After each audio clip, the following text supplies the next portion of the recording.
Hello student. तो हम लोग पढ़ रहे थे क्या, हम लोग पढ़े थे पिछले बार कॉन्फ़िगरेशन आइसोमेरिज्म। यानी उसमें हमने देखा क्या, ज्योमेट्रिकल, ऑप्टिकल, फिर ऑप्टिकल में बहुत सारी चीज़ें थी, फिर आरएस कॉन्फ़िगरेशन देखा, रिलेटिव कॉन्फ़िगरेशन देखा। इन सारी चीज़ों को हम लोगों ने कवर कर लिया है। नेक्स्ट हम मूव करेंगे कन्फॉर्मेशनल आइसोमेरिज्म। क्या होगा बेटा? कन्फॉर्मेशनल आइसोमेरिज्म या कन्फॉर्मेशन आइसोमेरिज्म। तो हेडिंग क्या पड़ेगा? आज का जो हेडिंग होगा बेटा वो होगा कन्फॉर्मेशनल आइसोमेरिज्म। आप हेडिंग डाल लो, मैं भी यहाँ लिख देता हूँ। क्या होगा? Conformational isomerism. कॉन्फ़िगरेशनल हम लोगों ने पढ़ा था, ठीक है, कॉन्फ़िगरेशनल हम लोगों ने पढ़ा था। आज हम देखेंगे क्या, कन्फॉर्मेशनल आइसोमेरिज्म। तो बेटा कॉन्फ़िगरेशन एंड कन्फॉर्मेशन। तो कॉन्फ़िगरेशन में हमने देखा सिस ट्रांस आइसोमेरिज्म होता है, इजेड होता है, सीन एंटी होता है। वो किसके अलोंग हो रहा था? Carbon carbon double bond, carbon nitrogen double bond, ठीक है, या नाइट्रोजन नाइट्रोजन डबल बॉन्ड। वहां पे कॉन्फ़िगरेशनल आइसोमेरिज्म था, कॉन्फ़िगरेशनल। यहां पे क्या था, क्या है, कन्फॉर्मेशनल, लिटिल बिट डिफरेंट, ठीक है, वर्ड में डिफरेंस है। कन्फ्यूग्रेशन, कन्फॉर्मेशन, एक है कन्फॉर्मेशन, एक है कन्फ्यूग्रेशन। तो कन्फ्यूग्रेशन में हमने बताया कि कार्बन कार्बन डबल बॉन्ड के अलोंग हो, कार्बन नाइट्रोजन डबल बॉन्ड हो या नाइट्रोजन नाइट्रोजन डबल बॉन्ड हो, वहां पे हम लोगों ने कन्फ्यूग्रेशनल आइसोमेरिज्म देखा। वहां पे क्या होता है, सिस ट्रांस, सिस को ट्रांस में कन्वर्ट करने के लिए पाई बॉन्ड ब्रेक करते हैं, देन रोटेट करते हैं, तो सिस ट्रांस में कन्वर्ट होता है या ट्रांस सिस में कन्वर्ट होता है। तो वहां बॉन्ड ब्रेकिंग और बॉन्ड मेकिंग दो फिनोमेना होता था, ठीक है।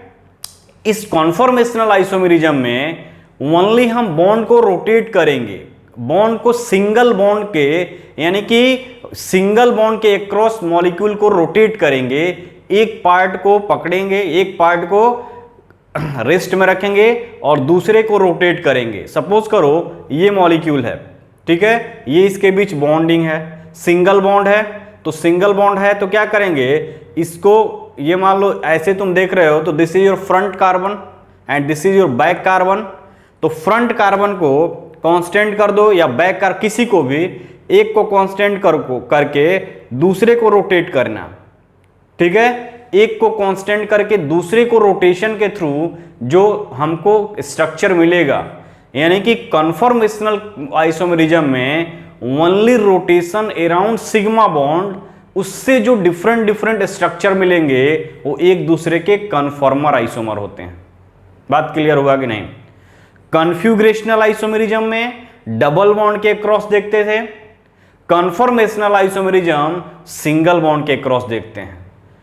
कन्फ्यूग्रेशनल आइसोमेरिज्म बॉन्ड को ब्रेक करके रोटेट करके फिर बॉन्ड मेकिंग हो रहा था। यहां पे ऐसा कुछ नहीं होता है, सिंगल बॉन्ड है, ऑलरेडी सिंगल बॉन्ड है, तो वहां पे बॉन्ड को हम इजीली रोटेट कर देंगे। यानी कहने का मतलब यह है कि यहां पे बॉन्ड का रोटेशन होगा अराउंड सिग्मा बॉन्ड, वहां पे बॉन्ड था, दो डबल बॉन्ड थे, तो बॉन्ड को ब्रेक करो, फिर रोटेट करो, फिर रीमेक करो, ये फिनोमेना था। दूसरा पॉइंट ऑफ डिफरेंस क्या है कि कॉन्फ्यूग्रेशनल आइसोमेरिज्म जो होता है वो हाई टेम्परेचर पे होता है, हाई टेम्परेचर पे होता है। यानी क्यों होगा ऐसा, हमको बॉन्ड को ब्रेक करना होगा, एनर्जी देनी पड़ेगी, ठीक है, तो टेम्परेचर इंक्रीज करेगा। यानी हम ये पॉइंट कर सकते हैं कि कॉन्फ्यूग्रेशनल आइसोमेरिज्म जो फिनोमेना होता है वो हायर टेम्परेचर पे होता है, जबकि कन्फॉर्मेशनल आइसोमेरिज्म रूम टेम्परेचर पे ही होता है। यानी हमको यहां कोई एनर्जी देना नहीं है, एक को कांस्टेंट करके दूसरे को रोटेट कराना है, उससे जो डिफरेंट स्ट्रक्चर जनरेट होगा वही एक दूसरे के कन्फॉर्मर होते हैं, और उस फिनोमेनन को बोलते हैं कन्फॉर्मेशनल आइसोमेरिज्म। तो दो चीज डिफरेंस में आया, वहां बॉन्ड ब्रेकिंग रीमेकिंग कॉन्फ़िगरेशन में, यहां पे only rotation of molecule around sigma bond. यानी सिग्मा बॉन्ड के क्रॉस मॉलिक्यूल का रोटेशन करते हैं और उससे जो डिफरेंट स्ट्रक्चर ऑब्टेन होते हैं वही उसका कॉन्फॉर्मेशनल आइसोमर होता है। सेकेंड पॉइंट इसमें क्या है बेटा कि किसी भी मॉलिक्यूल का infinite number of conformational isomer हो सकते हैं, infinite number of conformational isomer हो सकते हैं। तो यदि आपके क्वेश्चन में आता है किसी ऑर्गेनिक कंपाउंड को दे दिया, कह रहा है कि how many of conformal isomer is possible, तो उसमें इनफाइनाइट जरूर रहेगा, 2 4 10 इनफाइनाइट जो भी रहेगा ऑप्शन तो इनफाइनाइट होगा। अब इस इनफाइनाइट में जो मोस्ट रियलिस्टिक कौन है, मोस्ट रियलेबल कौन है, जो कि हम उसकी स्टेबिलिटी को चेक कर सकते हैं, वो 2 4 ही हैं, वो हम देखेंगे क्या होता है। तो सबसे पहले हम देखेंगे क्या कि कॉन्फॉर्मेशनल आइसोमेरिज्म किसको बोलते हैं। तो लिख सकते हो यहां पे the different arrangement of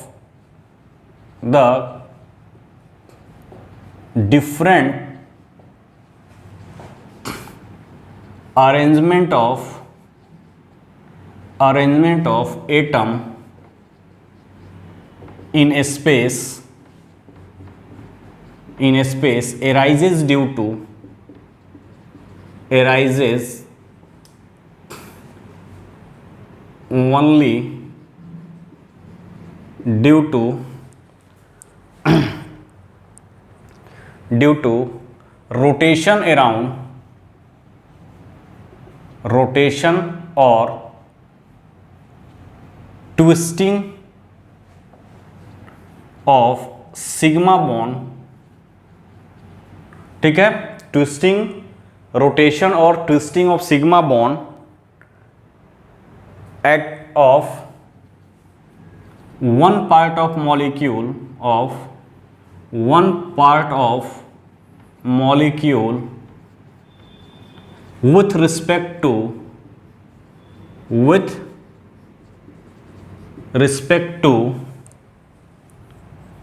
other part with respect to other part are called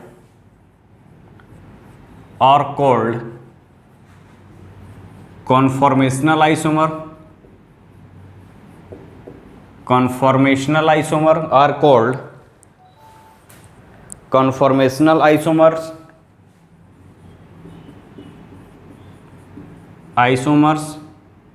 और इसी को बोलते हैं rotational isomer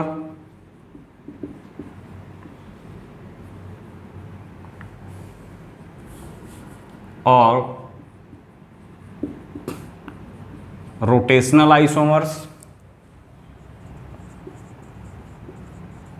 and this phenomenon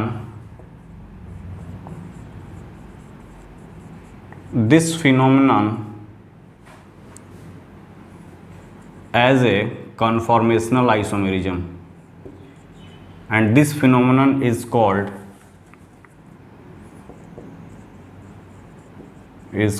conformational isomerism.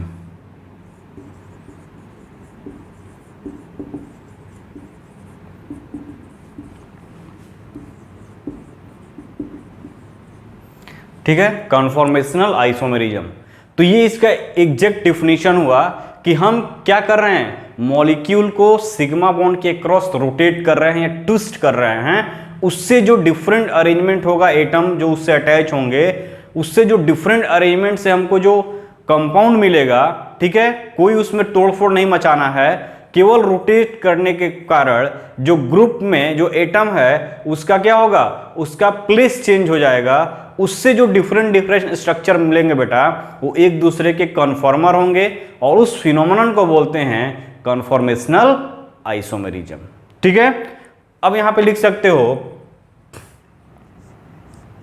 A infinite number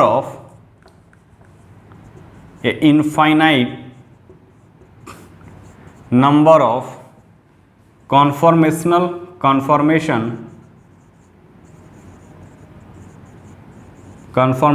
isomer is possible. Infinite number of conformational isomer is possible. ठीक है, किसी भी organic compound का अगर बात करोगे, an infinite number of conformational isomer क्या हो सकते हैं, पॉसिबल हैं, बट उसमें से कुछ ही जो हैं वो हमको इम्पोर्टेंट्स है, यानी कुछ ही जो है जो हम उसको स्टडी करते हैं। तो यदि ऑप्शन में आता है कि कितने नंबर ऑफ पॉसिबल है तो इनफाइनाइट, उसके बाद जो उस इनफाइनाइट में से जो मोस्ट इंपॉर्टेंट चीजें हैं जिसके लिए हम स्टेबिलिटी एनर्जी चेकआउट करेंगे, वो क्या क्या है, एज ए एग्जांपल हम चेक करेंगे। ठीक है, तो यहां पे infinite number of conformational isomer is possible, but out of this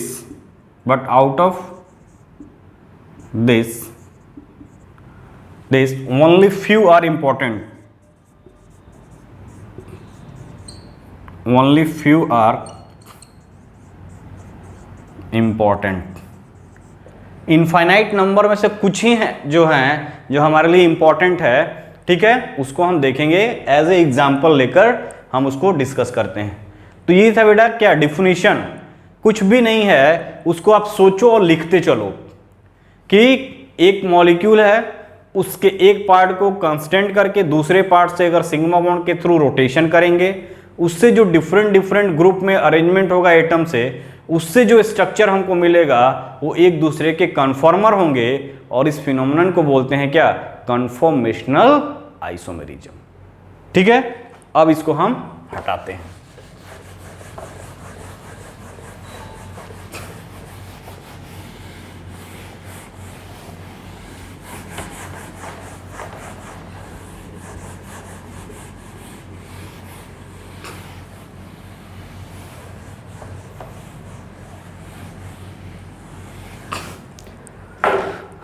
अब देखो कॉन्फॉर्मेशनल आइसोमर ऑफ, हेडिंग डालोगे,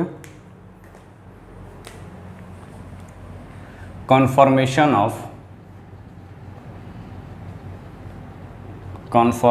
ऑफ इथेन। इथेन का फॉर्मूला C2H6। ठीक है बेटा, कह रहा है कि कॉन्फॉर्मेशन ऑफ इथेन की बात करेंगे। तो देखो इथेन मॉलिक्यूल की बात करोगे, यानी कि हम इस इथेन मॉलिक्यूल को ऐसे लिख सकते हो, carbon carbon single bond, 3 hydrogen होता है, यानी कि ये क्या होता है बेटा CH3, ऐसे है C2H6, तो एक H यहाँ,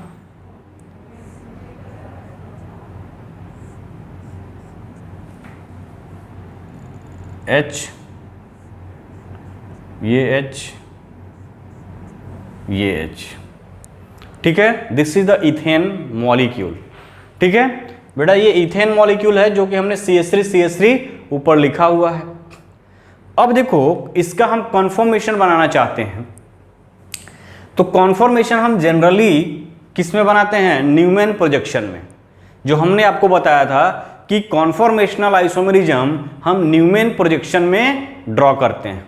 किसी भी मॉलिक्यूल का कॉन्फॉर्मेशनल आइसोमेरिज्म हम न्यूमैन प्रोजेक्शन फॉर्मूला में ड्रॉ करते हैं।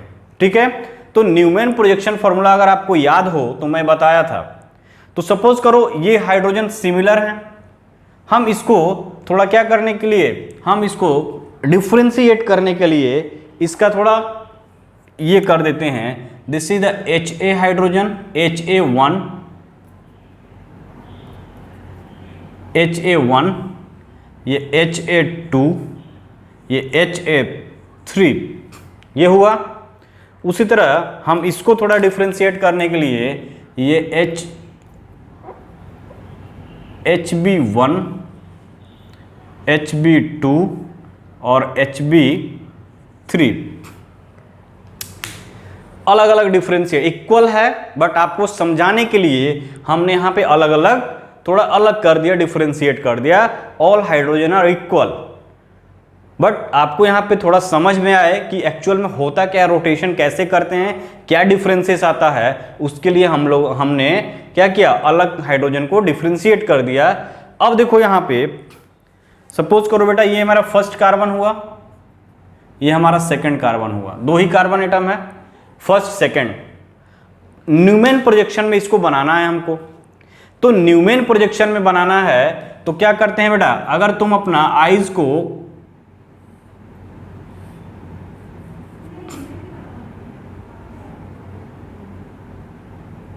ठीक है, तुम इधर से देख रहे हो,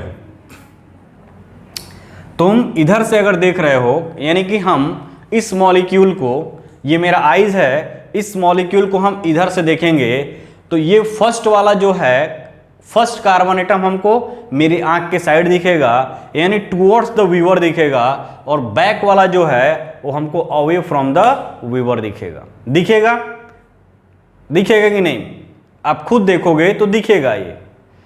ठीक है बेटा, ये कंडीशन है।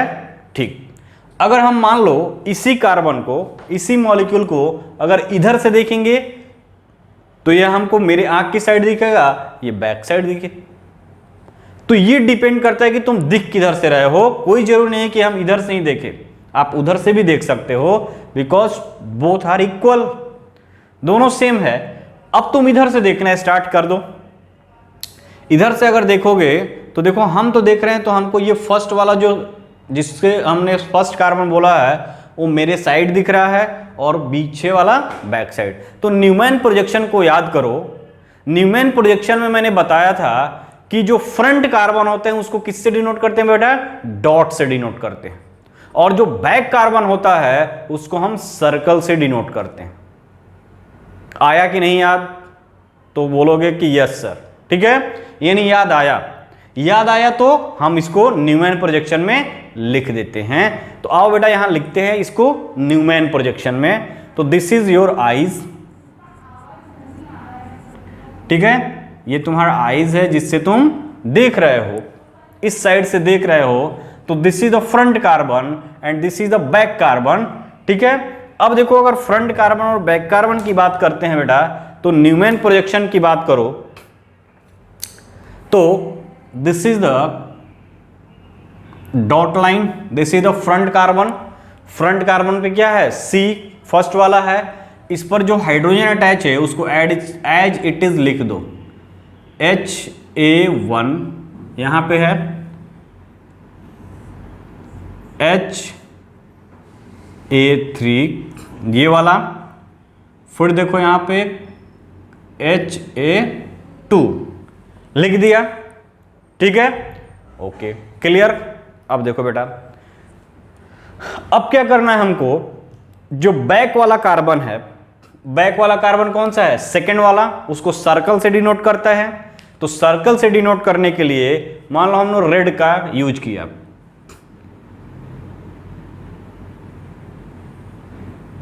ये ठीक है, ये है back carbon, this is the front carbon. अब उस बैक कार्बन H1 के जस्ट सामने क्या है, HB1 है। तो यहां पे तुम लिखोगे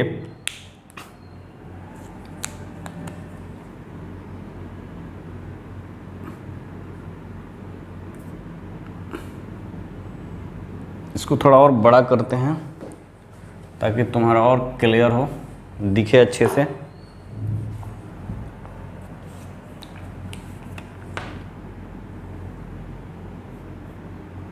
HA1 ठीक है। अब देखो बेटा यहां पे हम इसको लिखते हैं, जो बैक वाला कार्बन है,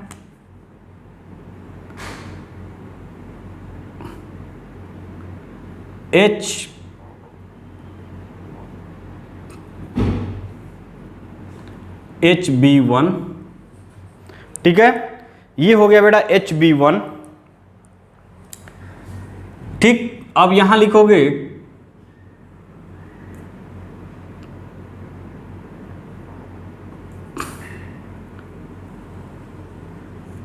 HB2 ठीक है, और यहां लिखोगे HB3। यानी कहने का मतलब यह है मेरा कि दिस इज ये पोजीशन है, ठीक है, और ये एक पोजीशन है फ्रंट कार्बन का। ठीक है बेटा, फ्रंट कार्बन है। सपोज करो, थोड़ा अच्छे से मैं तुमको समझा सकूं तो बेटर होगा मेरे लिए।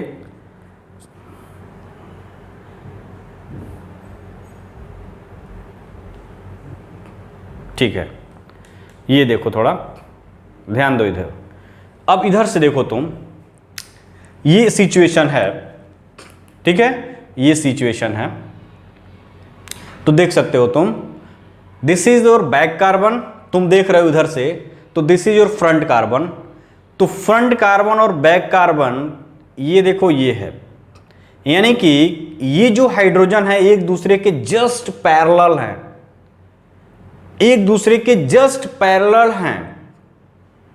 ये front carbon, this is back carbon, और ये अगर इनको पास में लाते हो तो ये एक दूसरे के पैरेलल, ये हाइड्रोजन इसके सामने, ये हाइड्रोजन इसके सामने, ये हाइड्रोजन इसके सामने। एक्चुअल में ये ऐसे कॉन्फ़िगरेशन है, तो that configuration is called Eclipse conformation. यानी कि दो जो बॉन्डिंग इलेक्ट्रॉन, यानी कि जो बॉन्डेड एटम है, ठीक है, वो एक दूसरे के एग्जैक्ट पैरेलल होंगे, उसको बोलते हैं इक्लिप्स कॉन्फॉर्मेशन। क्या बोलते हैं बेटा? Eclipse conformation. क्या बोलोगे? Eclipse conformation. अभी लिखता हूं, तो ये जस्ट पैरेलल है। अब क्या करते हैं बेटा, अब मान लो, ठीक है, ये है, अब इसको तुम कांस्टेंट कर दिए, फर्स्ट वाले को कांस्टेंट कर दो, फर्स्ट वाले को कांस्टेंट करो, यानी तुम्हारे साइड जो है उसको क्या करो, कांस्टेंट कर दो, यानी कि उसको पकड़ के इसको हमने रोटेट कर दिया, ऐसे कर दिया। अब हम इसको रोटेट करेंगे 60 डिग्री, फिर रोटेट करेंगे 60 डिग्री, फिर यही फॉर्म, फिर 180 डिग्री, यानी कि इसको एक को कांस्टेंट करके दूसरे को रोटेट करना है। तो अगर मान लो ये ऐसे था, एंगल 0 डिग्री है, सब एक दूसरे के पैरेलल हैं, हम इसको 60 डिग्री करेंगे तो ये कंडीशन आएगा। फिर 120 पे यही आ जाएगा, 180 पे जस्ट अपोजिट आएगा। तो वही कन्फर्मेशन में बोलता है कि एक पार्ट को कांस्टेंट करके दूसरे को रोटेट करो। तो एक पार्ट को कांस्टेंट कर दिए और दूसरे को अगर हम रोटेट करते हैं, तो मान लो हम इसको यहां पे 60 डिग्री का रोटेशन करते हैं, 60 डिग्री का रोटेशन करेंगे, एक पार्ट को कांस्टेंट करो, यानी कि हम फ्रंट वाले को नहीं रोटेट करने हैं, फ्रंट वाले को कांस्टेंट कर देते हैं। तो दिस इज HA1, HA3, ये HA2, हम नहीं रोटेट कर रहे हैं, एज इट इज पड़ा हुआ है। अब इसको हम 60 डिग्री रोटेट करेंगे, तो 60 डिग्री रोटेट करेंगे तो देखो क्या होगा बेटा,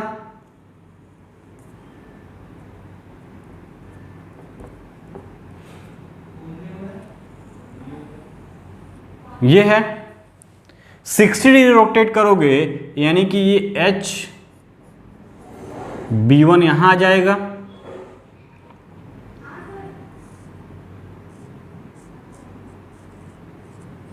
HB2 यहां आ जाएगा, और HB3 यहां आ जाएगा, HB1, B2, B3। ठीक है बेटा, तो इसको रोटेट किया, फिर इसको 60 डिग्री रोटेट करो, फिर इसको 60 डिग्री रोटेट करोगे तो क्या होगा बेटा, ये HB1 इसके पास आ जाएगा, ये यहां जाएगा और ये यहां जाएगा। रोटेट कर दो इसको 60 डिग्री, तो रोटेट करोगे, ये है,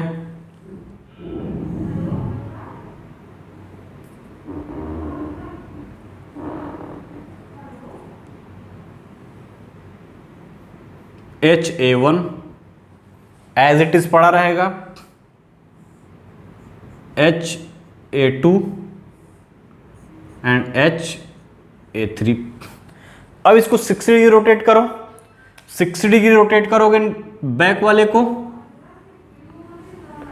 ठीक है, 60 डिग्री रोटेट करोगे तो ये वाला क्या हो जाएगा बेटा, यहां, ये वाला यहां, ये वाला यहां, यानी कि देखो, तो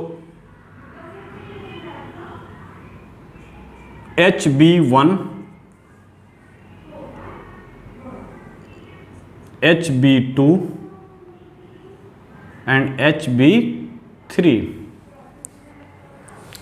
ये चारों हाइड्रोजन तो है वो इक्वल है, मैं डिफ्रेंशिएट करके आपको समझाने के लिए डिफ्रेंशिएट किया हूं। आपके बुक में कैसे दिया रहेगा वो भी मैं बताऊंगा। ये हमने आपको बता रहा हूं कैसे आप डिफ्रेंशिएट करोगे, कैसे कैसे डिफरेंट कन्फॉर्मर मिलेगा आपको। तो देखो बेटा यहां पे नेक्स्ट क्या करो, फिर से रोटेट करो 60 डिग्री। 60 डिग्री फिर से रोटेट करोगे तो देखो क्या बन जाएगा,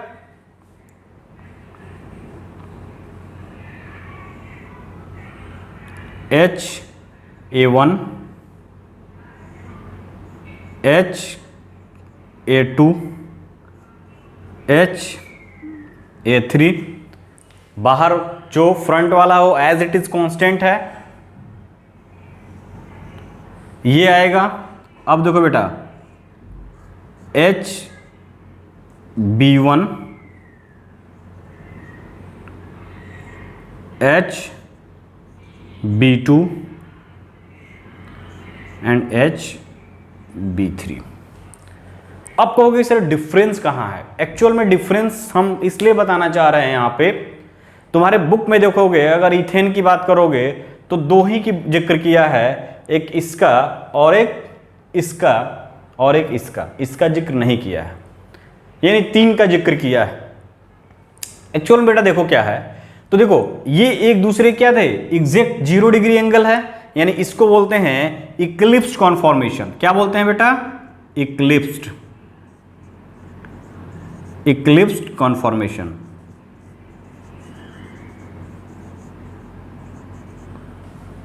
ठीक है, इसको बोलते हैं गाउचे और एस्क्यू।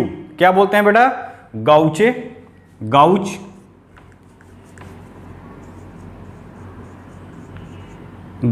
और एस्क्यू कॉन्फॉर्मेशन। गाउच और एस्क्यू कॉन्फॉर्मेशन। अब देखो इसको बेटा, इसको बोलते हैं स्टैगर्ड, इसको बोलते हैं स्टैगर्ड कॉन्फॉर्मेशन। क्या बोलते हैं? स्टैगर्ड।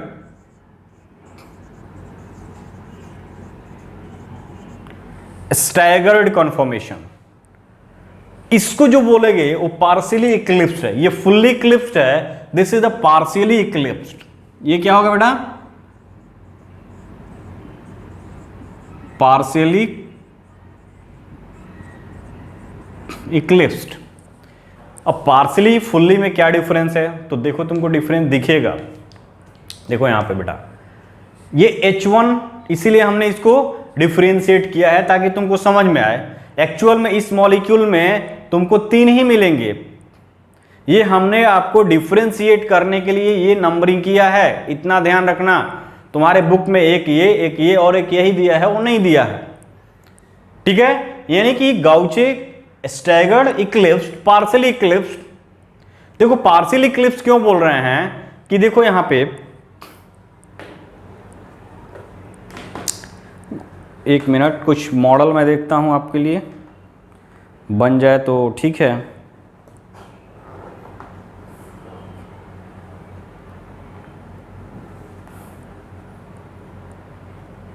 ये है, ठीक, ये एक दूसरा है मेरे पास। ओके, ये हो गया और ये हो गया। समझना है, इमेजिनरी चीज़ें हैं, अगर इस पर कंट्रोल कर लिए, ठीक है, यानी इसको अगर आप समझ लिए। एक्चुअल में ये वाला जो मुझे सेम नहीं मिल पा रहा है, देखो ब्लू के जस्ट सामने, ब्लैक के जस्ट सामने, इसको मान लो सेम है, ये दोनों एक दूसरे के सामने हैं। तो इक्लिप्स कॉन्फॉर्मेशन में देखोगे, ठीक है, ये जो जितने कलर वाले हैं सेम, इसको सेम कलर मानना बेटा, कलर डिफरेंस नहीं था, 2 नहीं था सेम साइज का, इसलिए मैंने लिया। तो ब्लू वाला जस्ट ब्लू को कवर किया है, ब्लैक वाला ब्लैक को कवर किया है, ये दोनों एक दूसरे को कवर किए हुए। तो this is the eclipse conformation, there is 0 degree angle. अब हमने क्या किया बेटा, अब हमने क्या किया कि एक को इसको कांस्टेंट किया और इसको हमने 60 रोटेट कर दिया। अब देखो इसका कॉन्फॉर्मेशन ये इस कंडीशन में है, तो दिस इज द गाउचे और एक क्या स्क्यू, ठीक है, ये रोटेशन किया, आया कि नहीं, ये ब्लू ये वाला HbA1 और HB1 एक दूसरे 60 डिग्री, फिर 60 रोटेट किया तो ये कंडीशन आया। तो अब देखो ब्लू वाला जो दोनों सेम था, इसमें ब्लू ब्लू को कवर किया था और इसमें ब्लैक ब्लैक को कवर किया था, लेकिन इसमें पार्शियली क्लिप्स में देखोगे तो ब्लू वाले को रेड वाला कवर किया है, इसमें ब्लू वाले को ब्लैक वाला कवर किया है, यानी एग्जैक्ट जो इस तरह से था fully eclipsed. This is the eclipsed यानी फुल्ली इक्लिप्स्ड है, एक कंपैक्ट है, एक कंप्लीटनेस कवरेज है। बट यहां पे देखोगे अगर ऐसे जा रहा है तो ब्लू वाले को ब्लैक वाला और ब्लैक वाले को ब्लू वाला और ग्रीन को इसको कवर किया है। This is the partially eclipsed. और जब एक दूसरे के जस्ट अपोजिट हो जाएं, यानी कि हमारा ये कन्फर्मेशन हो जाए,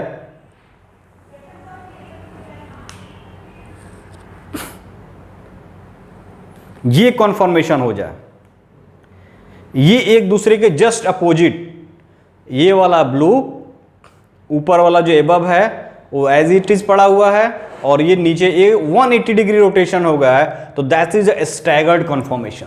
ये क्या होगा बेटा, स्टैगर्ड। देखो H1 HB1, अब HA1 वहीं पे है, HB1 कहां आ गया, जस्ट उसके अपोजिट, तो this is the HA1 this and this is the HB1, ये एक दूसरे के 180 पे आ गए, तो this is the staggered conformation. ये टोटल एक दूसरे के अपोजिट हो गए, ये इसके अपोजिट, ये ब्लैक वाला उसके अपोजिट, ये वाला इसके अपोजिट, यानी पूरे जो ग्रुप हैं वो एक दूसरे के 180 डिग्री अपोजिट हो गए, तो that is a staggered conformation. आप यहां तक क्लियर हुआ कि नहीं? तो यही है बेटा। अगर हम बात करें स्टेबिलिटी की, तो स्टेबिलिटी की अगर बात करोगे तो इक्लिप्स कन्फर्मेशन और इक्लिप्स कन्फर्मेशन, यानी हमने अभी बताया कि इक्लिप्स में ये अरेंजमेंट है एक दूसरे के जस्ट सामने, अभी बताया जो आपको याद हो, ठीक, ये एक दूसरे के जस्ट क्या है, ये देखो यहां पे ये एक दूसरे के जस्ट सामने। तो इसका जो सिग्मा बॉन्डेड इलेक्ट्रॉन है, इसका जो सिग्मा बॉन्डेड इलेक्ट्रॉन है, इसका जो सिग्मा बॉन्डेड और इसका जो सिग्मा, इसमें क्या होगा, रिपल्सन ज्यादा होगा। तो जब इक्लिप्स कॉन्फॉर्मेशन में है, इक्लिप्स कॉन्फॉर्मेशन में है, तो ये एक दूसरे को कवर किए हुए हैं, एकदम एक दूसरे के ओवरलैप किए हुए हैं, तो इसका जो सिग्मा बॉन्डेड इलेक्ट्रॉन है, बॉन्डेड इलेक्ट्रॉन, नॉन बॉन्डेड नहीं, सिग्मा बॉन्डेड इलेक्ट्रॉन जो हैं वो क्या हैं, एक दूसरे के पास पास होंगे, उनमें रिपल्सन होगा, और जब रिपल्सन होगा तो क्या होगा, मॉलिक्यूल की एनर्जी बढ़ जाएगी, स्टेबिलिटी घट जाएगी। और जब यही 180 पे आ जाएंगे एक दूसरे के, तो आमने सामने तो रहेंगे नहीं, इस कंडीशन में रहेंगे, मिनिमम रिपल्सन होगा, यानी कि हम कह सकते हैं कि इक्लिप्स कन्फॉर्मेशन की जो एनर्जी होती है वो सबसे ज्यादा, स्टेबिलिटी सबसे कम, due to the sigma bond का रिपल्सन, सिग्मा इलेक्ट्रॉन का रिपल्सन होने के कारण, एक दूसरे से रिपल होने के कारण उनकी स्टेबिलिटी डिक्रीज कर जाती है। रिपेल होगा, एनर्जी बढ़ेगी, स्टेबिलिटी डिक्रीज कर जाएगी। इस कंडीशन में भी देखो, इस कंडीशन में ये एक दूसरे क्या है, 180 डिग्री हैं, तो minimum repulsion, minimum energy, maximum stability. तो हम कह सकते हैं कि सबसे ज्यादा, और इस केस में देखो गाउचे में क्या 60 डिग्री, यानी सबसे ज्यादा रिपल्सन यहां, उससे कम यहां और सबसे कम यहां। और इनकी बात करोगे तो इसमें और इसमें क्या है, ये मोर स्टेबल होगा, because this is fully eclipsed और this is partially eclipsed.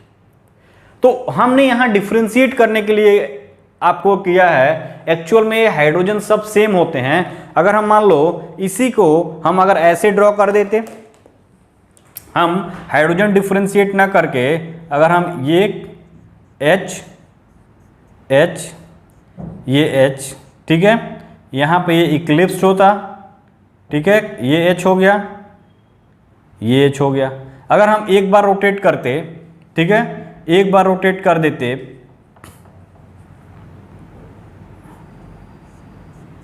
H H H, तो एक H यहाँ आ जाता, एक H यहाँ आ जाता, एक H यहाँ आ जाता, तो कोई डिफरेंस नहीं है, तो तुम इसको स्टैगर्ड बोलोगे।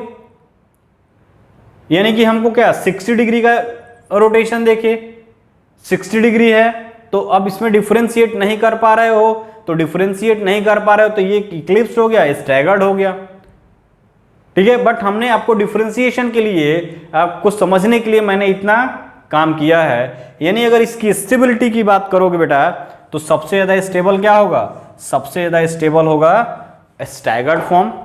सबसे ज्यादा कौन सा होगा, स्टैगर्ड। स्टेबिलिटी ऑर्डर देखो,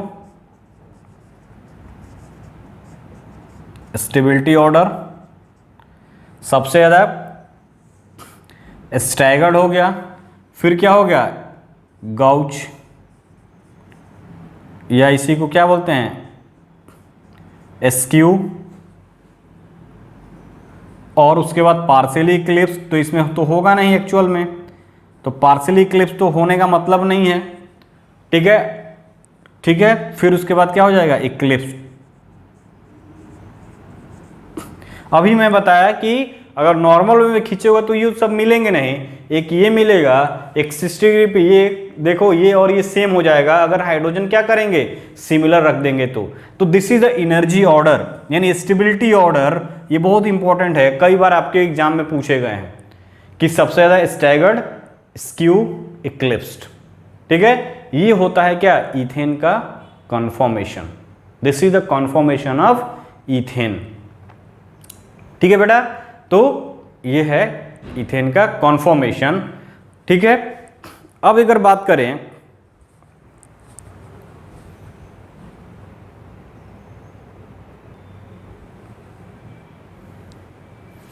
ठीक है बेटा, ये देखो क्या है, रिलेटिव स्टेबिलिटी। तो हमने इसको लैंग्वेज में लिख दिया है, आप इसको क्या करोगे, उतार सकते हो। तो यहाँ क्या है, relative stability of staggered and eclipsed conformation of ethane, ठीक है। वही जो मैं आपको बताया उसी का क्या है, उसी को हमने लैंग्वेज में लिख दिया। कह रहा है कि in staggered form the hydrogen atom of front carbon and back carbon are as far apart as possible. 180 degree पे थे। As a result the repulsion between the electron cloud of sigma bond of two non bonded hydrogen atom is minimum. Staggered conformation में अभी मैंने बताया कि ये एक situation है, ठीक है, ये देखो ये सिचुएशन है, और दूसरा क्या होगा, यहां के जस्ट अपोजिट हो जाएगा। यानी कि ये वाला हाल होगा, देखो ये एक दूसरे के, ये देखो ये ग्रीन वाला है, ठीक है। स्टैगर्ड कॉन्फॉर्मेशन में क्या है, मिनिमम रिपल्सन है, यानी कि ये वाला ग्रुप और ये वाला ग्रुप एक दूसरे के जस्ट अपोजिट हैं बेटा, ठीक है। ये एक दूसरे के जस्ट अपोजिट हैं, ऐसे हैं, ठीक, सिमिलर ग्रुप जस्ट अपोजिट हैं। तो कह रहा है कि स्टैगर्ड कॉन्फॉर्मेशन में क्या होता है, मिनिमम रिपल्सन होता है electron cloud of sigma bond above two non bonded hydrogen atom. Two non bonded hydrogen atom का मतलब समझ रहे हो बेटा, मतलब ये हुआ कि ये और ये एक कॉन्फॉर्मेशन है, इनके बीच क्या है, सिग्मा बॉन्ड है, तो इनके बीच तो बॉन्डिंग का है। ये देखो ये एक दूसरा ग्रुप यहां है, ठीक है। ये जब एक दूसरे के नॉन बॉन्डेड सिग्मा इलेक्ट्रॉन का मतलब यानी कि नॉन बॉन्डेड इलेक्ट्रॉन क्लाउड, यानी कि इनके साथ बॉन्डिंग है, इस कार्बन के साथ इस हाइड्रोजन का, ये इस कार्बन का इस हाइड्रोजन का, यानी कि इनके बीच नहीं, इनके और इनके बीच हो, ठीक है। ये एक दूसरे से, तो वही बोल रहा है क्या, उसमें क्या होगा, two non bonded hydrogen atom is minimum. Second कह रहा है on the other hand in eclipse conformation each of the hydrogen atom on the back carbon lies exactly behind each of hydrogen on the front carbon। अभी मैंने बताया कि आपको model के through कि इक्लिप्स कॉन्फॉर्मेशन में जस्ट एक दूसरे के पैरेलल होते हैं, तो वही कह रहा है कि इसमें एग्जैक्टली एक दूसरे क्या होंगे, एक दूसरे को कवर किए रहेंगे। As a result the electron cloud of sigma bond of two non bonded hydrogen atom repel each other, एक दूसरे को क्या करेंगे, रिपेल करेंगे। This raise the energy of eclipse conformation, अब रिपल्सन होगा, एनर्जी इंक्रीज करेगी, एनर्जी इंक्रीज करेगी तो स्टेबिलिटी डिक्रीज करेगी, ठीक है, मोर स्टेबल। वही कह रहा है कि rise the energy of eclipse conformation relative to staggered conformation, thus staggered conformation of ethane should be more stable than eclipse conformation। और एक्सपेरिमेंटली ये पाया गया है कि जो एनर्जी होता है स्टैगर्ड का वो 12.55 किलो जूल पर मोल लेस होता है एक्लिप्स से। इससे भी ये प्रूफ हुआ कि स्टैगर्ड फॉर्म की एनर्जी कम होने के कारण ये मोर स्टेबल होता है एज कंपेयर टू इक्लिप्स। उसी चीज को हमने लिख दिया कि experimentally it has been found that a staggered conformation of ethane is about 12.5 kilojoule per mole less energy than eclipse conformation and is more stable than eclipse conformation। ठीक है, यानी staggered conformation जो होगा वो more stable होगा। तो ये था relative stability of molecule। अब हम देखेंगे बेटा यहां पे क्या क्या देखोगे, तो देखो क्या दिखाते हैं तुमको।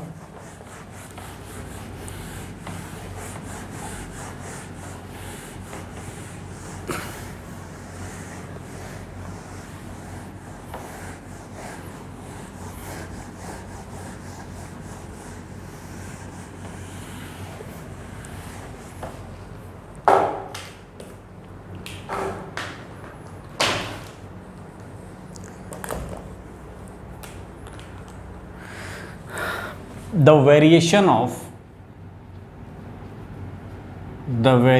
of energy, the variation of energy of conformation of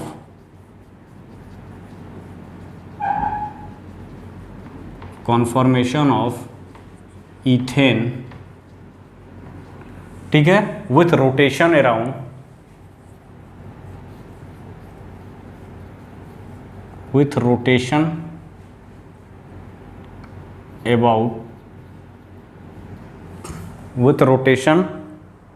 about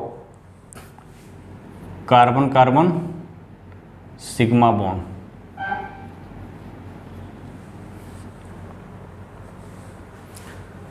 ठीक है, यानी कि रोटेशन एंगल के रिस्पेक्ट में हम देखेंगे क्या, इसका स्टेबिलिटी। ठीक है बेटा, तो देखते हैं इसका ग्राफ खींचते हैं, यानी कि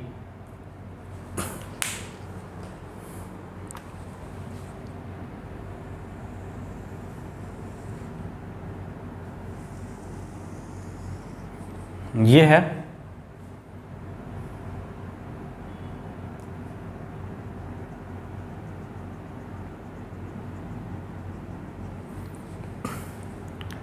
ठीक है,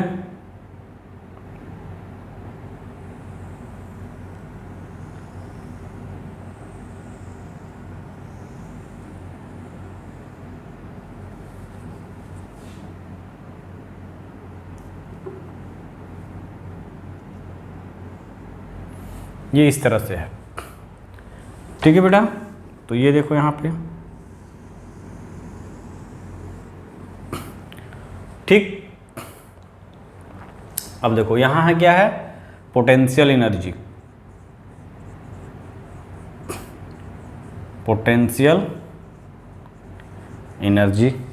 यहाँ पे क्या है, एंगल ऑफ रोटेशन,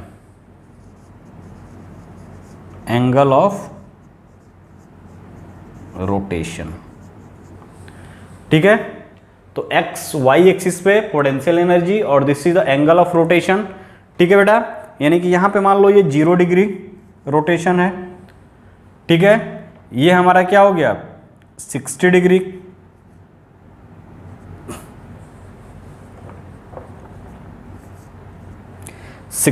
है, ठीक है। ये 60 डिग्री, फिर 60 डिग्री रोटेट करोगे तो क्या हो जाएगा 120 डिग्री। ठीक, फिर 60 डिग्री करोगे तो 180 डिग्री, फिर 60 डिग्री करोगे 240 डिग्री। ठीक है, फिर 60 डिग्री करोगे 300 डिग्री। तो देखो बेटा, अगर हम बात करें 0 डिग्री, यानी कि हमने अभी बताया कि इक्लिप्स कॉन्फॉर्मेशन की बात करोगे तो this is the eclipse conformation.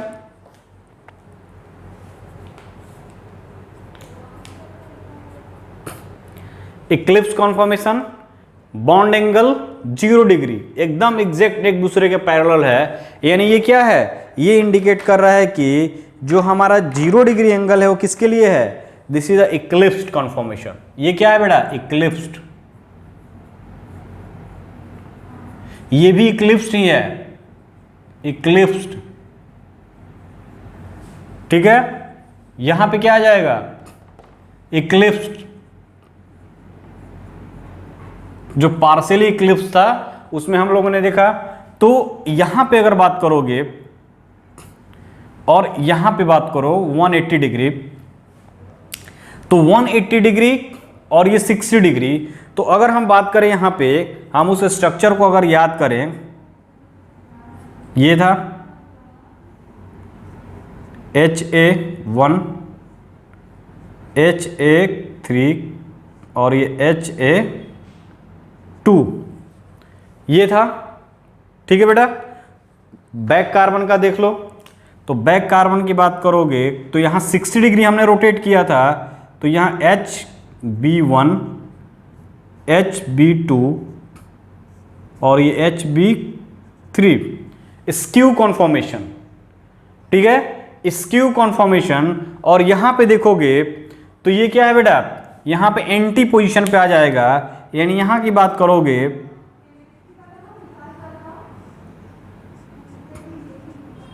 1,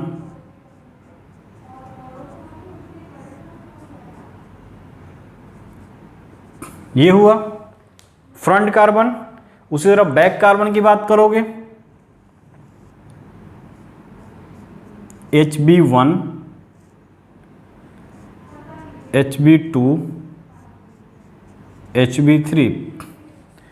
तो इनकी एनर्जी देखो, ये क्या है बेटा, ये स्टैगर्ड कन्फॉर्मेशन है। अगर हम मान लो H को हटा देते, नोटेशन हटा देते, तो दोनों स्टैगर्ड है, दोनों स्टैगर्ड हैं। बट हमने नोटेशन लिखा इसलिए हमने इसको स्क्यू 60 डिग्री के स्क्यू बोला और इसको 180 पे एक दूसरे के HA1, HB1 एक दूसरे क्या है, डायरेक्ट एक दूसरे के एंटी पोजीशन पे है। तो this is the staggered, this is the skew.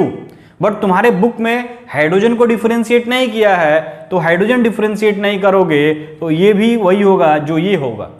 तो इसको हम दोनों क्या लिख सकते हो, स्टैगर्ड कॉन्फॉर्मेशन। क्या लिख सकते हैं बेटा, स्टैगर्ड। एक्चुअल में ये है क्या, स्क्यू है। लेकिन यहां अगर हाइड्रोजन को डिफरेंशिएट कर दोगे तो तुम्हारे बुक में जो लिखा हुआ है उसके अकॉर्डिंग ये स्टैगर्ड है दोनों। ठीक है, ये इक्लिप्स्ड है। तो वही कह रहा है कि इक्लिप्स्ड, ये पोटेंशियल एनर्जी का डिफरेंस है। तो इनके बीच का जो एनर्जी का डिफरेंस है बेटा, वो 12.5 किलो जूल पर मोल है। यानी ये जो एनर्जी का डिफरेंस है,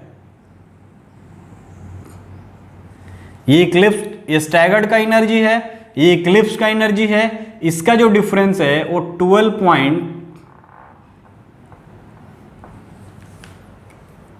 ये जो एनर्जी डिफरेंस है वो क्या है, 12.55 किलो जूल पर मोल, ये एनर्जी का डिफरेंस है।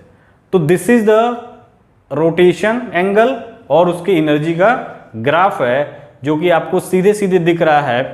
तो आप इस पर क्या कर सकते हो, अगर एग्जाम में पूछा जाता है, एग्जामिनर क्वेश्चन बनाना चाहता है इस ग्राफ पे, तो क्या करेगा, इस तरह से ग्राफ दे देगा, इसको A डोनेट कर देगा या B, इसको C, D, ठीक है, या A B C D donate करेगा और पूछेगा A is the eclipse form, B is the staggered form. तो इस तरह से आपको उलझाएगा, तो जिसका एनर्जी कम स्टेबिलिटी ज़्यादा, तो उसके अकॉर्डिंग तुम उसको सॉल्व कर सकते हो। तो ये था कॉन्फॉर्मेशन ऑफ ईथेन।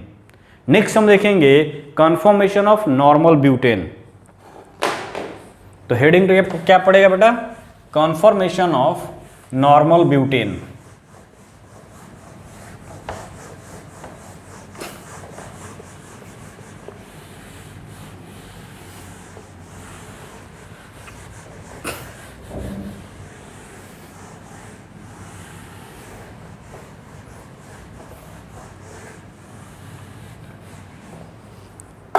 तो हेडिंग डालोगे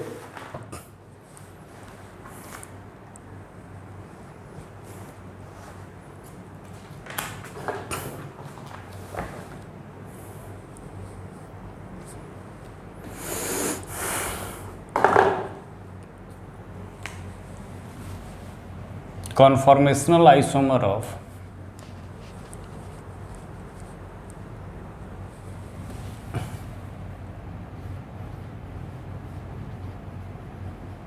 conformational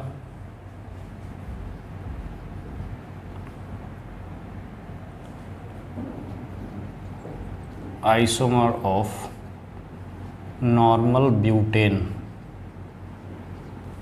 ठीक है,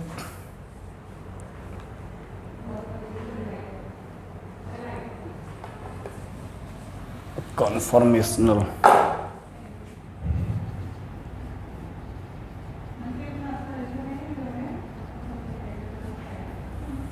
conformational isomer of normal butane, यानी क्या हो जाएगा बेटा, C4H10। ठीक है, नॉर्मल ब्यूटेन की बात करो तो नॉर्मल ब्यूटेन की अगर हम देखते हैं यहाँ पे, ठीक है, यानी ये क्या है बेटा, इसको हम लिख सकते हैं क्या, CH3, यहाँ देखो CH3 CH2 CH2 CH3, conformational isomer of normal butane, this is the normal butane. अब इसका हम नंबरिंग करते हैं, अगर मान लो नंबरिंग हम कर रहे हैं 1 2 3 4, तो देखो यहाँ पे अगर इसके अराउंड तुम रोटेट करते हो, sigma bond carbon carbon sigma bond 2 और 3 और 4 के बीच, फिर 2 और 3 के बीच, और 1 और 2 के बीच। ठीक है, अगर तुम सपोज करो तुम इसके रोटेट करोगे इसके अलोंग, तो यहाँ पे क्या मिलेगा, 2 हाइड्रोजन और एक ये वाला ग्रुप, यहाँ पे 3 हाइड्रोजन जो कि डिसिमिलर मॉलिक्यूल है। तो हम क्या करते हैं, इसके अलोंग ये करोगे तो वही आएगा। हम सिमिलरिटी देख चेक करते हैं मॉलिक्यूल में कि कहाँ से हमको सिमिलर हाफ में डिवाइड होता है, उसके अलोंग हम रोटेशन करेंगे तो हमको कॉन्फॉर्मेशन इजी वे में एनालाइज करने को मिलेगा। ठीक है, तो यहाँ पे करोगे तो इस कार्बन पे 3 हाइड्रोजन, यहाँ 2 हाइड्रोजन और एक ये पूरा ग्रुप, ठीक है, आइसोप्रोपाइल यानी प्रोपाइल ग्रुप है। अगर इस कार्बन के बीच करते हो तो देखो इक्वल हाफ में दोनों बट रहा है, हमको इजी वे में हम इसके कॉन्फॉर्मेशन को डिस्टिंग्विश करेंगे, तो हम लोग रोटेशन करेंगे वो इसके अलोंग करेंगे। ठीक है बेटा, अब इसके अलोंग करेंगे तो देखो क्या करेंगे, तो इसके अलोंग करने के लिए हम इसी मॉलिक्यूल को हम ऐसे लिख सकते हैं कि this is the C and this is the C, this is third carbon, this is the second carbon, this is the first carbon. तो CH3 को हमने यहाँ लिख दिया, ठीक है, यहाँ पे हमने H लिख दिया, यहाँ पे हमने H लिख दिया। अब देखो यहाँ पे इसके जस्ट सामने ये वाला CH3 लिखा, ये H लिखा और ये H लिखा। अब नंबरिंग जो था वही है तुम्हारा, ये 1 हो गया, ये 2 हो गया, ये 3 हो गया, ये 4 हो गया। तो हम रोटेशन किसके अकॉर्डिंग करेंगे, 2 और 3 के बीच रोटेशन कराएंगे और डिफरेंट अरेंजमेंट को देखेंगे और उससे जो हमको कंक्लूजन निकलेगा वही इसका कॉन्फॉर्मेशन होगा। यानी इसमें भी इनफाइनाइट नंबर ऑफ कॉन्फॉर्मेशन बनेंगे, but out of infinite few are important, जो इंपॉर्टेंट होगा उसको हम लोग चेक करेंगे। ठीक है बेटा, अब मैंने वही बताया क्या कि हम इसको यहां अपना आइज लगा दो,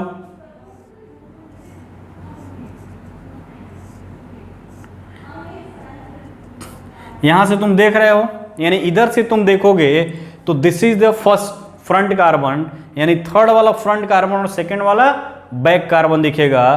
तो फ्रंट कार्बन के लिए क्या करोगे बेटा, अब यहां से तुम कन्फर्मेशन ड्रा करो इसका, ठीक है। यहां से देखना स्टार्ट करोगे तो फ्रंट कार्बन पे हमको ये दिखेगा, तो फ्रंट कार्बन को तुम इससे डिनोट कर दिए। इस पर क्या है बेटा, CH3 ग्रुप, तो CH3 लगा दो। फिर इधर देखो हाइड्रोजन है, तो यहाँ हाइड्रोजन लगा दो और एक हाइड्रोजन यहाँ लगा दो। तो this is the front carbon. Second क्या है बेटा, बैक कार्बन है, यानी कि बैक कार्बन 2 वाला है, तो this is the back carbon. इस बैक कार्बन पे CH3 ग्रुप जस्ट उसके सामने है, तो दिस इज द CH3, ठीक है। फिर उसी तरह H ग्रुप है, तो H ग्रुप, फिर यहां पे क्या है, H ग्रुप, ठीक है। ये लिख दिया, या इसको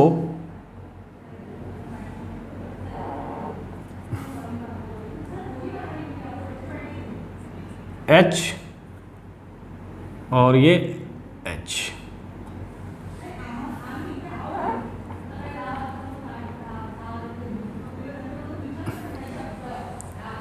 थोड़ा अच्छे से बनाते हैं, बेकार लग रहा है।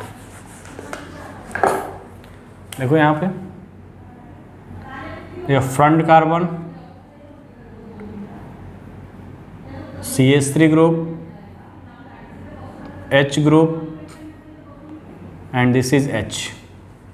फ्रंट कार्बन हुआ बेटा, बैक कार्बन, इस पर जस्ट CH3 इसके सामने, ये H इसके सामने और ये H इसके सामने। ये है, दिख रहा है कि नहीं आपको, एक बार मैं चेक कर लूं। दिख रहा है, ठीक है। ये बना, this is the eclipse form. ये क्या है बेटा, इक्लिप्स फॉर्म है। ये CH3 ग्रुप जस्ट उसको कवर्ड किया हुआ है, ये हाइड्रोजन इसको कवर किया हुआ है और ये ब्लैक वाला हाइड्रोजन उसको कवर किया हुआ है। तो ये इक्लिप्स फॉर्म है। अब हम क्या करेंगे, इसको 60 डिग्री रोटेट कर देंगे। 60 डिग्री रोटेट करो, तो 60 डिग्री रोटेट करोगे बेटा तो क्या हो जाएगा, फ्रंट वाला कार्बन उसी तरफ पड़ा रहेगा, CH3 H।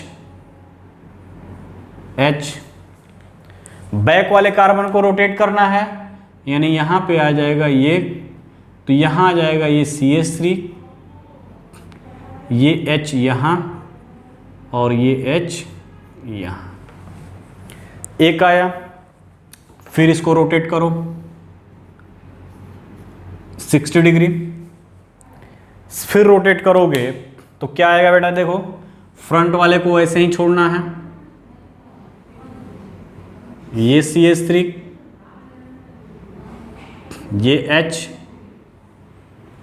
ये H। बैक वाले को तुम रोटेट कर रहे हो,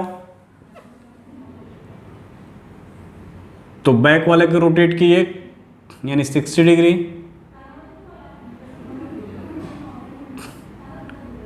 CH3 H, ये H, ठीक है। फिर इसको रोटेट करो 60 डिग्री, 60 डिग्री इसको और रोटेट करो,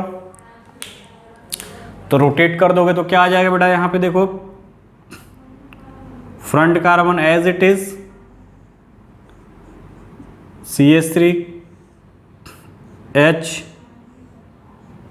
H,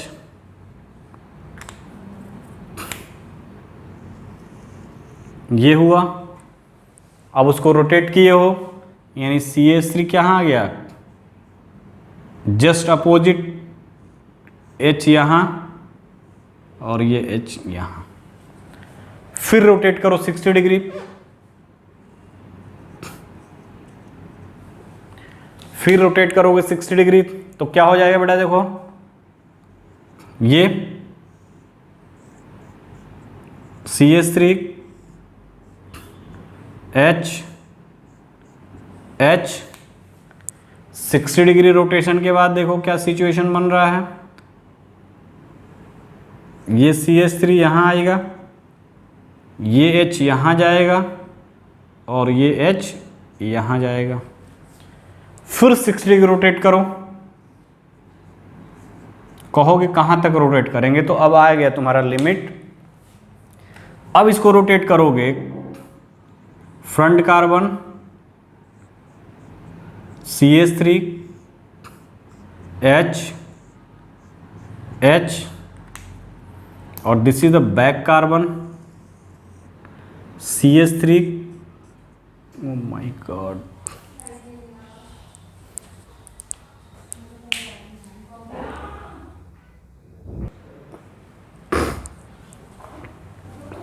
ठीक है बेटा। अब देखो यहां पे CH3 H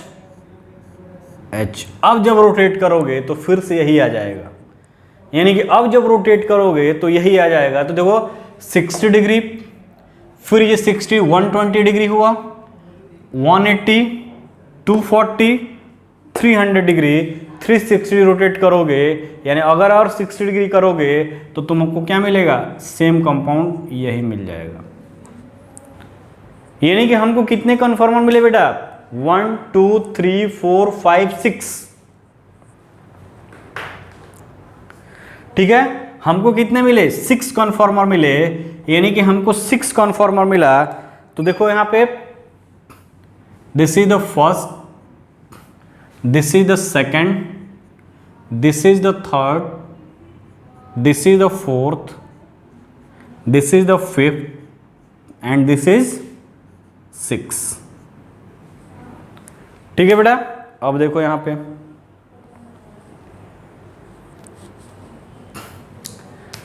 अब देखो ये क्या है, इक्लिप्स्ड है, तो this is the fully eclipsed, तो तुम इसको लिखोगे this is the fully eclipsed. First वाला क्या है,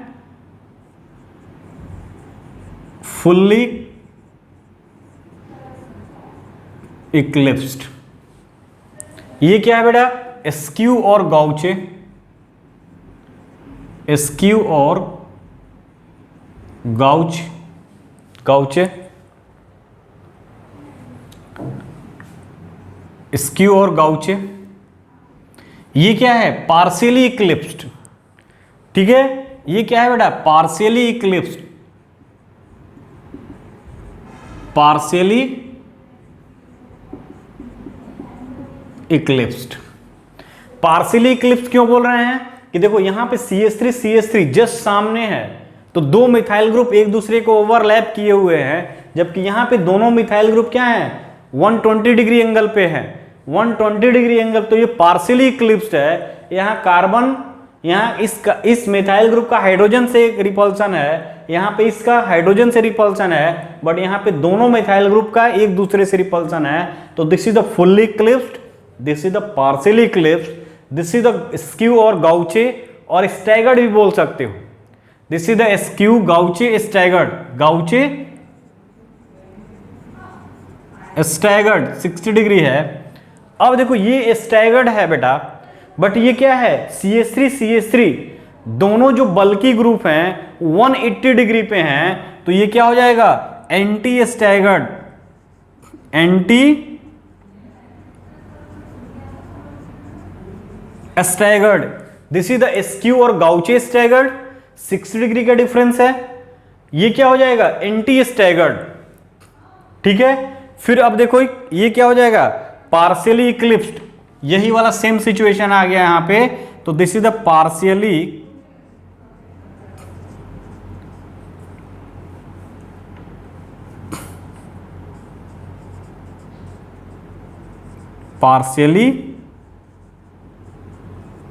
इक्लिप्स्ड।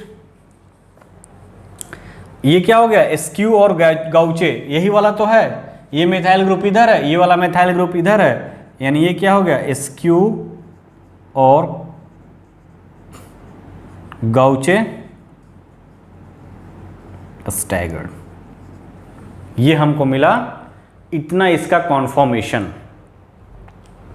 तो स्टैगर्ड में हमको क्या क्या मिला बेटा, ये और ये। इक्लिप्स में हमको क्या मिला, फुल्ली इक्लिप्स्ड ये, पार्शियल इक्लिप्स्ड ये और ये।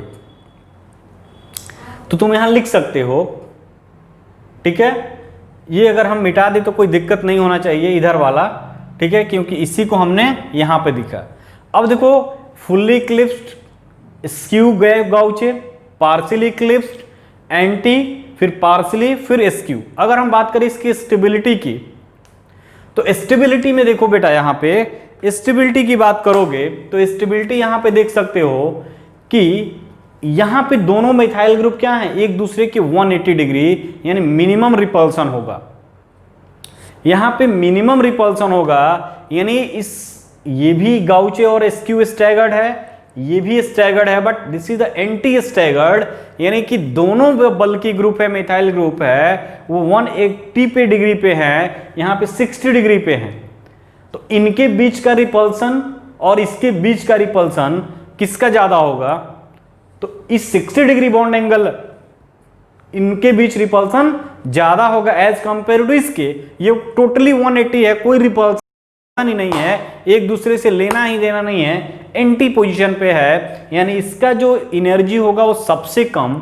तो एनर्जी सबसे कम, स्टेबिलिटी सबसे ज्यादा। तो ये भी एसक्यू और स्टैगर्ड फॉर्म में है, but there is a difference, there is a difference in bond angle. Here bond angle is 60 degree. Due to the less bond angle, there is a repulsion between two methyl group. But here 180 degree bond angle difference, there is no contact of two methyl group or two bulky group. There is a minimum repulsion, minimum energy और maximum stability. ठीक है बेटा, यहां पे minimum energy होगा और maximum stability होगा, यानी इस अगर 6 कॉन्फॉर्मेशन की बात करोगे तो which one is the most stable, तो staggered form is the anti staggered is the most stable, सबसे ज्यादा स्टेबल ये आया। ओके, सेकेंड पॉइंट की बात करो, उसके बाद कौन आएगा, तो उसके बाद में ये दोनों आ सकते हैं, एसक्यू और एक दोनों सेम है, दोनों में कोई डिफरेंस नहीं है, बस मिथाइल ग्रुप इधर है, ये वाला मिथाइल ग्रुप इधर है, तो इनकी एनर्जी लगभग सेम होगी। ठीक है, इनकी एनर्जी क्या होगी बेटा, लगभग सेम होगी, यानी सेम होगी। अब बात करें फुल्ली इक्लिप्स्ड और पार्शियली इक्लिप्स्ड की, तो पार्शियली इक्लिप्स्ड और फुल्ली इक्लिप्स्ड में this is the fully eclipsed, ये मिथाइल ग्रुप और ये मिथाइल ग्रुप एक दूसरे के जस्ट पैरेलल है, उनमें रिपल्सन ज्यादा होगा तो एनर्जी ज्यादा होगी, स्टेबिलिटी कम, यानी कि फुल्ली और पार्शियली इक्लिप्स्ड में पार्शियली इक्लिप्स्ड की स्टेबिलिटी ज्यादा, फुल्ली की कम। ठीक है, तो ये है हमारा स्टेबिलिटी का ऑर्डर, यानी सबसे ज्यादा एंटी स्टैगर्ड, फिर उसके बाद गाउचे, फिर उसके बाद पार्शियली इक्लिप्स्ड एंड देन हमको फुल्ली इक्लिप्स्ड। तो ये एनर्जी का ऑर्डर होता है बेटा। तो इस तरह से हम क्या कर, यानी स्टेबिलिटी का ऑर्डर होता है। तो यहां पे तुम लिख सकते हो, ये हटाते हैं,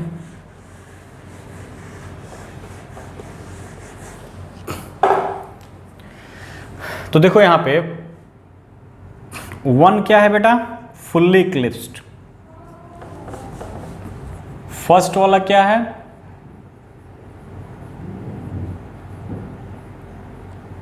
फुल्ली इक्लिप्स्ड।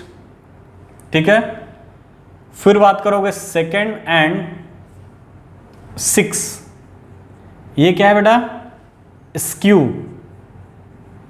स्क्यू और गाउचे स्टैगर्ड।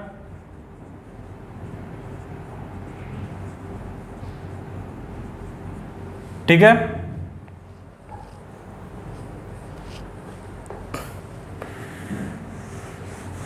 देखो फुल्ली इक्लिप्स्ड मिला,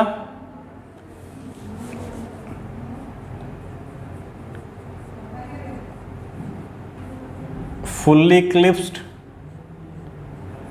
फर्स्ट हुआ, पहला वाला फुल्ली इक्लिप्स्ड है, ठीक है। स्टैगर्ड की बात करोगे, स्टैगर्ड की बात करोगे तो स्टैगर्ड में हमको क्या मिला, सेकंड वाला मिला, फिर हमको फोर्थ वाला मिला, देन हमको सिक्स वाला मिला। स्टैगर्ड और पार्शियली इक्लिप्स्ड,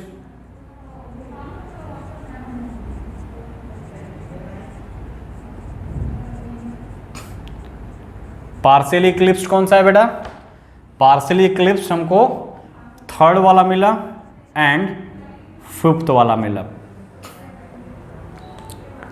ठीक है। तो पार्शियली इक्लिप्स्ड है। तो अगर स्टेबिलिटी की बात करोगे, तो स्टेबिलिटी की बात करोगे यहां पे, तो स्टैगर्ड में भी कौन सा होगा सबसे ज्यादा, एंटी स्टैगर्ड, ठीक है। यानी अगर स्टेबिलिटी की बात करोगे तो एंटी स्टैगर्ड,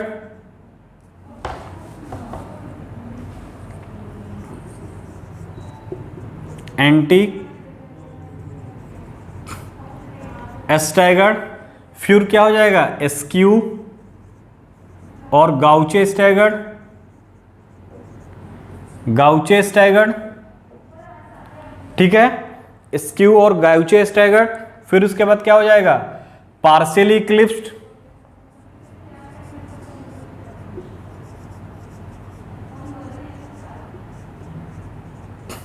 और सबसे कम फुल्ली इक्लिप्स्ड। ये ऑर्डर होगा इनकी स्टेबिलिटी की, ठीक है बेटा। तो ये स्टेबिलिटी का ऑर्डर है और ये इसकी कॉन्फॉर्मेशन है। तो this is the stability order. तो यहां पे लिख सकते हो क्या,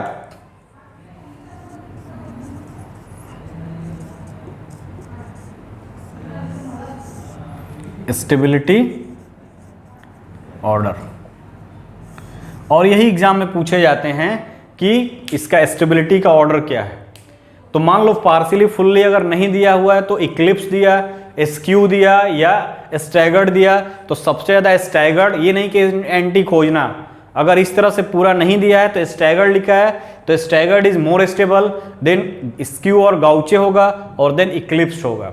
और यदि पूरा करके दिया हुआ है एंटी स्टैगर्ड, स्क्यू, गाउचे और पार्शियल इक्लिप्स और फुल्ली इक्लिप्स, तो उसमें सबसे ज़्यादा कौन सा होगा, एंटी स्टैगर्ड होगा, ठीक है। तो इस तरह से हम देखते हैं इसमें स्टेबिलिटी का।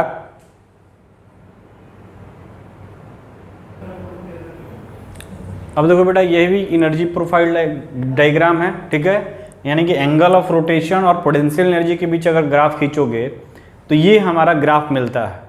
ये 1 2 3 4 5 6 कॉन्फॉर्मर मिला था। तो 1 क्या था बेटा, फुल्ली इक्लिप्स था। तो इस फुल्ली इक्लिप्स का जो एनर्जी देखोगे 0 डिग्री यानी एंगल ऑफ रोटेशन से, ये 15.06 किलो जूल पर मोल है। यानी कि इसका जो एनर्जी सबसे ज़्यादा, स्टेबिलिटी सबसे कम। फिर हमने इसको 60 डिग्री रोटेट किया तो स्क्यू और गाउचे आया, ठीक है, ये आया। इसका जो एनर्जी है वो 12.13 किलो जूल है स्क्यू और गाउचे का। फिर हमने इसको 60 डिग्री रोटेट किया तो पार्शियली इक्लिप्स्ड गया। पार्शियली इक्लिप्स का भी एनर्जी देखोगे तो वही है, सॉरी, इसका जो एनर्जी है स्क्यू का वो क्या है बेटा, ये है 3.5 किलो जूल।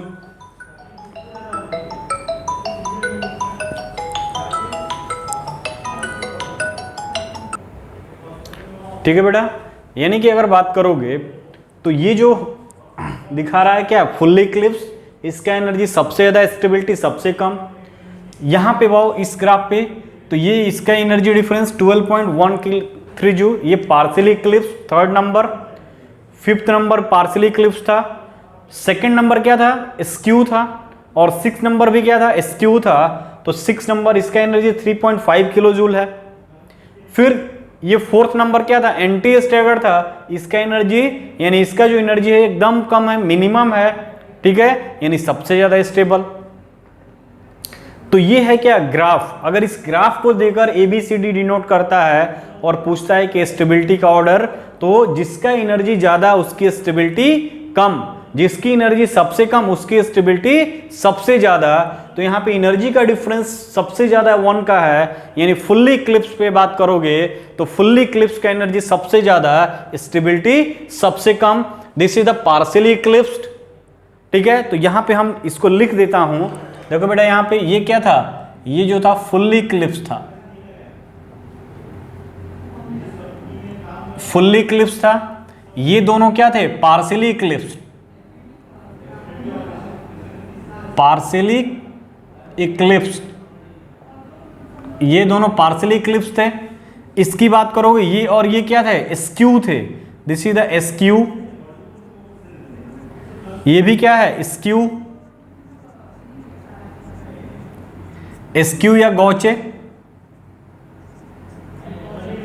या स्टैगर्ड। ये क्या है बेटा, anti staggered. This is the anti staggered,